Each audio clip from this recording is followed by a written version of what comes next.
સદસ્ય રાજકોટ।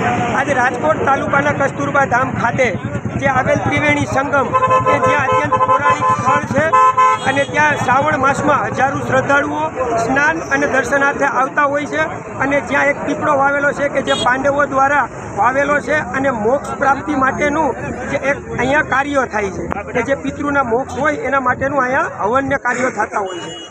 આ ત્રિવેણી સંગમ ખાતે કે જે એક પુલ છે જે અત્યંત જર્જરિત હાલતમાં છે, છેલ્લા 5-7 વર્ષથી તંત્ર તથા ધારાસભ્યોને રજૂઆત કરવામાં આવે છે ત્રંબા ગામ દ્વારા, પણ છતાં એક પણ પ્રકારનું યોગ્ય નિરાકરણ આવેલું નથી। જો આ પુલ તૂટશે તો એની આખી જવાબદારી તંત્ર તથા ધારાસભ્ય ઉપર રહેશે।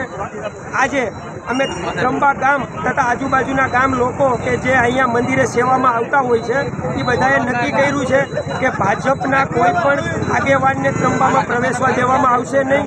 2022ની ચૂંટણી વિધાનસભાની ગઈ પછી ભાનુબેન કે જેઓ એનો મત વિસ્તાર આવે છે ત્રંબામાં હજુ સુધી દેખાણા નથી।